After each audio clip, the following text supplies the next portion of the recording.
So, what if you could directly decide how your city spends millions of its dollars?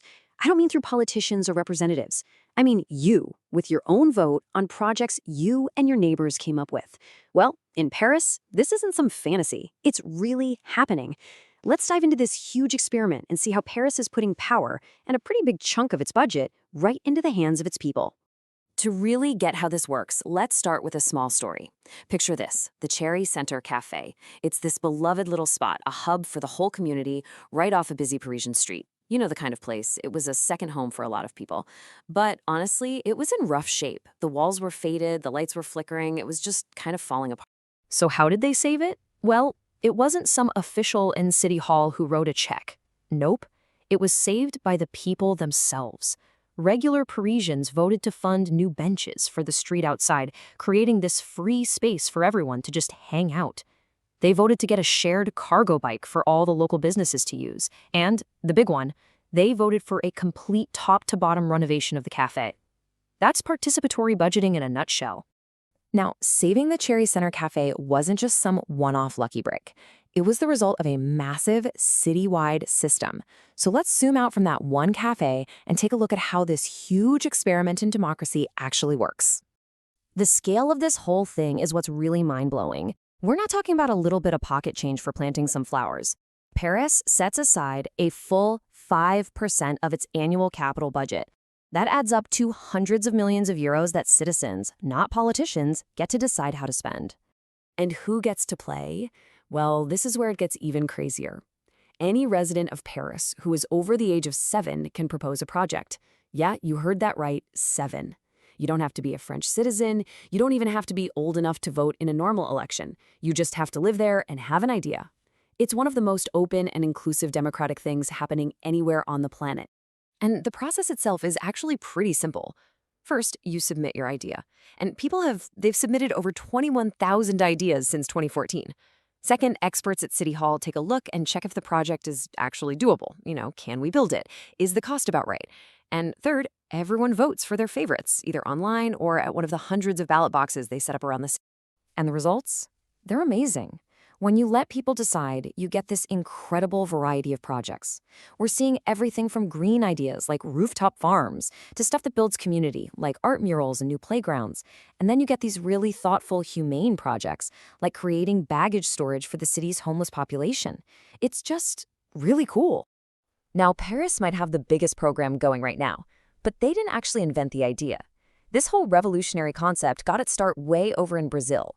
And from there, it just spread all over the world. So the story really kicks off in 1989 in a city called Porto Alegre in Brazil.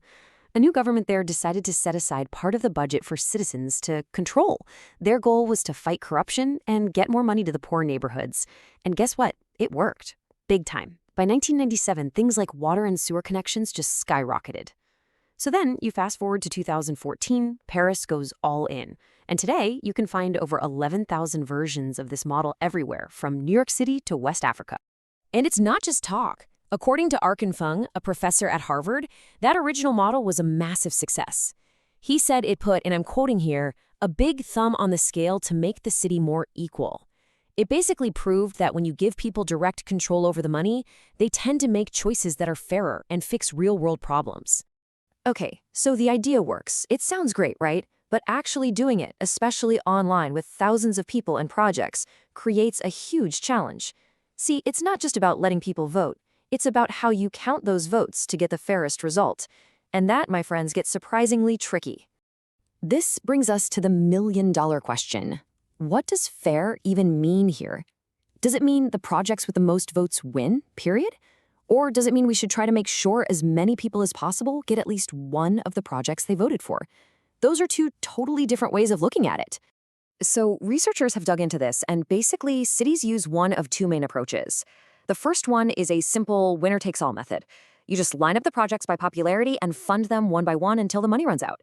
It's simple, sure, but the big risk is that a couple of really popular, expensive projects can eat up the entire budget, leaving a lot of voters feeling like their vote didn't matter. The second way is more of a spread the wealth approach. In this one, you basically imagine the budget is divided up among all the voters, and they spend their share on the projects they like.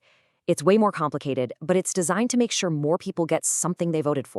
So let's imagine how these two methods actually play out. With that winner-takes-all system, you just go down the list of most popular projects. But what if the third most popular project is just a little too expensive for the money that's left? It gets skipped, even though a ton of people wanted it. But with the spread the wealth approach, because everyone's little share of the budget is being pooled together, it makes it much more likely that a wider variety of projects get funded, not just the top one or two. And studies show that even though it's harder to explain, people consistently feel like that second method is the fair. All right, so let's pull all of this together. Participatory budgeting is clearly a really powerful idea, but it's not a magic fix for everything.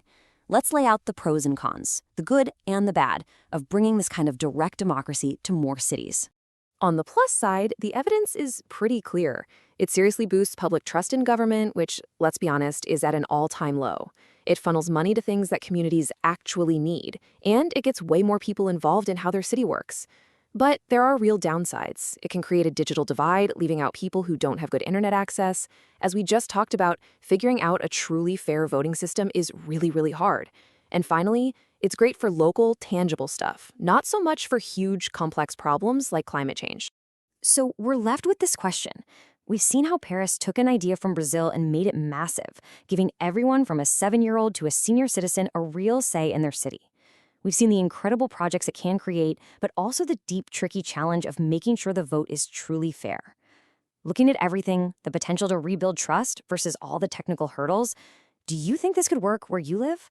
And if it did, what would you vote for?